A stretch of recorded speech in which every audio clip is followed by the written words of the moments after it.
Welcome to this Evergray video. This one is about the difference between business models and business plans. And this is a really big misconception. Artists get confused on this. People that own businesses get confused on this. There's a lot. I got confused on this in the beginning. So what this video is going to do is show you a visual representation, my visual representation. I'm also going to give you some examples of each, go over the differences, and give you lots of ideas, and then show you exactly how to make your own business plan today.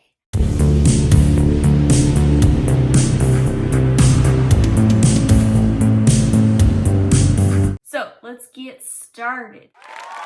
So here is my visual that I made, and you can see that business model is the larger context that you would make a business plan in. And the way that I set this up is because a lot of people think that business models and business plans are interchangeable, that they're essentially the same thing, but the business model is an overall structure and framework that the business plan works inside of to accomplish the goals that the business model essentially lays out. But if you take the term business out of it and you just look at the word model and the word plan, model is a framework or a structure, and then a plan is kind of the detailed plan of action that you take to get the larger thing, the larger goal done. Okay, business models. Think about a business model like this. When you tell others that you're an artist, for example, and they say, okay, so how do you make money? And assuming that they're not being sarcastic, what they essentially want to know is a really stripped down version of how money flows to you. So this could be, do you sell prints online? Do large companies buy your work? Do you have a small network of patrons that you sell to continuously? They really just want to know, how is it that money gets to you, and what is it that you give them in exchange for the money? So that's essentially the model. So some examples of some business models, and it really doesn't have to be more complicated than that. So let me show you. E-commerce retail, brick and mortar retail, which is just a normal physical store, franchises like McDonald's, we're all familiar with those, SaaS, aka SaaS, aka software as a service, which is the case for Netflix. This is just software that is a service. That's all it is. Advertising based, which is technically how something like Facebook makes money. Subscription models, like how The Joint, which is a chiropractic facility, you can sign up and you can go to a location here, or 2 hours away, or in another state. You pay a monthly fee for regular access to a chiropractor. So that's an example of a subscription model. And also, not to be confusing, but a lot of these are obviously mixes. Like Netflix, for example, it's software as a service, but it also is a subscription model. So we call these hybrid models in a sense, but what you call it definitely really doesn't matter. What really matters is that you are helping people somehow and that you are making money doing it. So in my humble opinion, some of the best business models are really scalable. And what I mean by scalable, this is an example that I use all the time because it's just so ideal for a lot of artists or people in general. Say you get a lot of eyes on your work, so you have some sort of big press, you get featured on Oprah, would be insane. But let's say 1,000 people came to you and they wanted to buy your work right now. Would you be able to fulfill it immediately, or would you have to spend the next 3 weeks just running around trying to get, or more, longer than 3 weeks, sometime longer than that, getting all these people serviced? If you can immediately get all of them into your products and services right away, then that is a scalable business model. So this is essentially how you avoid burnout, is so that you set up these systems so that, or automated things so that people can just buy stuff from you right away without you having to touch it or do anything. So you can do the make money but when you sleep kind of thing. So for example, my main program for Evergray is Artists Going Digital. And that's a combination of an e-course curriculum, 2 times weekly group calls, and then the Facebook group. So I have to keep up with all those things regardless of if there's 10 students in there or 10,000 students in there. Though if there was 10,000, I'd probably have to hire a little extra help to answer all the extra questions. but it's essentially I could help 1,000 people right away because they could just do that. So an e-course obviously is a business model that I love and I think is really, really scalable. But also if you sell prints, for example, a print on demand service, or even if you make some sort of goods and it's artisan related, then like jewelry, for example, then you could still have something that you can turn out really quick and make really fast and have some really automated system so that you could have 1,000 things done in one day or 2 days or something like that. So since I am very specifically focused on artists, here are some business model ideas for artists. So a lot of artists think of business models on a B to C kind of basis, and that just stands for business to consumer.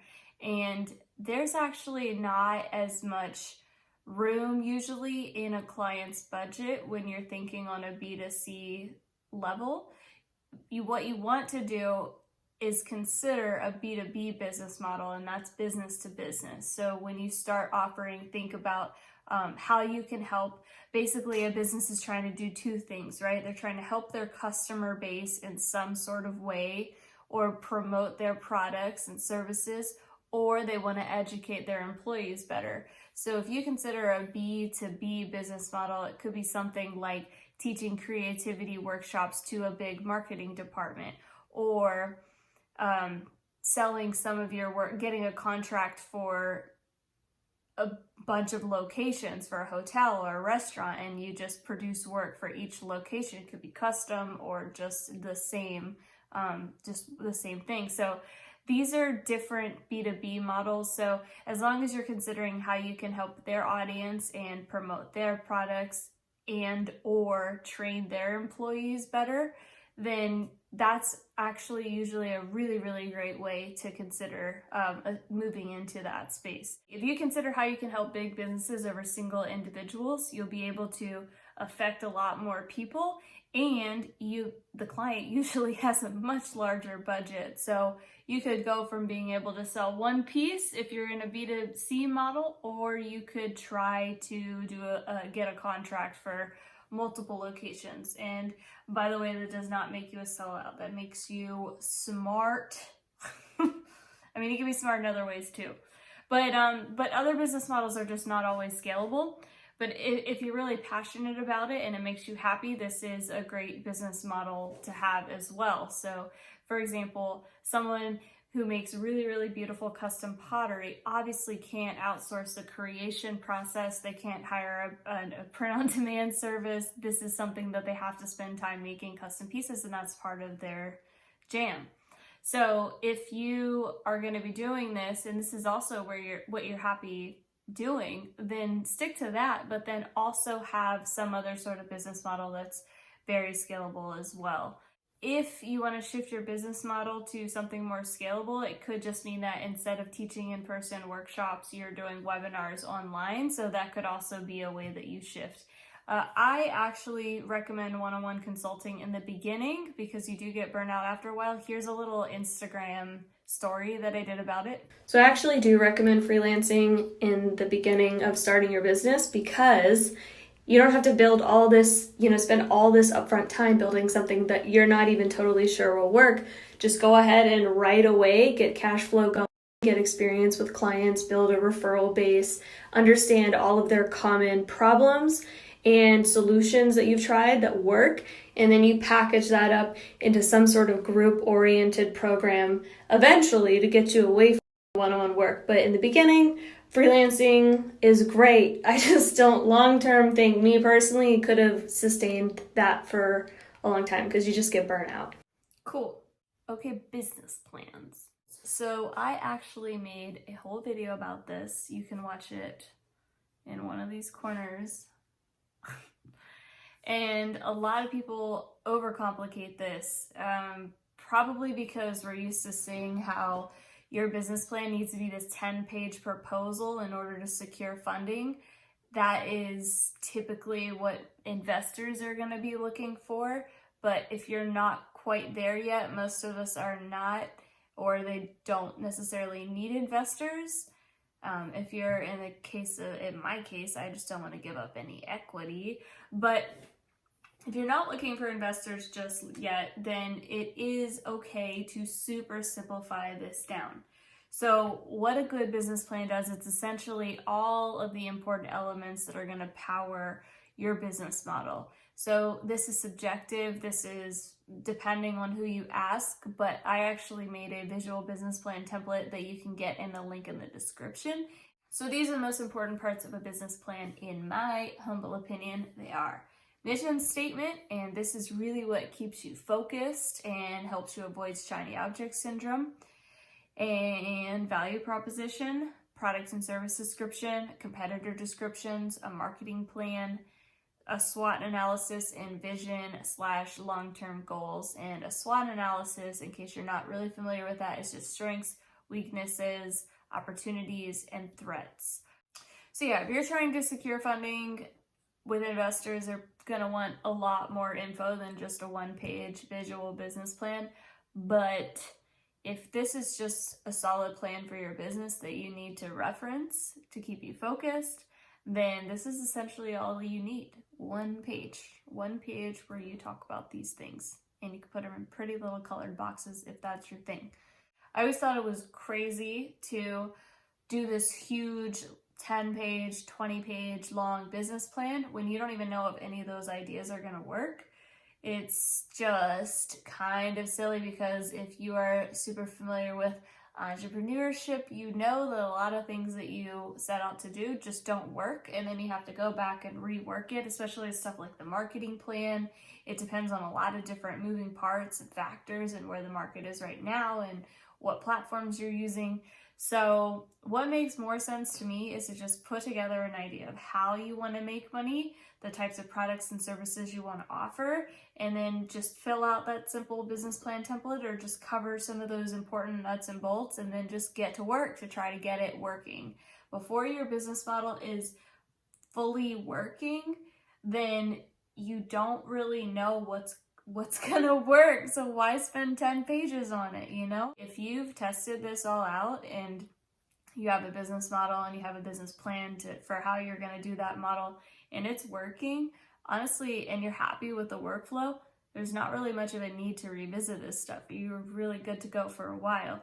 But if you tested this all out and you are currently not happy with what you're working on, or with the amount of money it's making, or the profit margins, then circle back to both the business model and the business plan, because most successful businesses, they're really just planning, launching, testing, failing, reworking, planning, launching, testing, failing, reworking, until you finally get hey, this is working, and I like this, and I like this. Thank goodness, let's stick with this.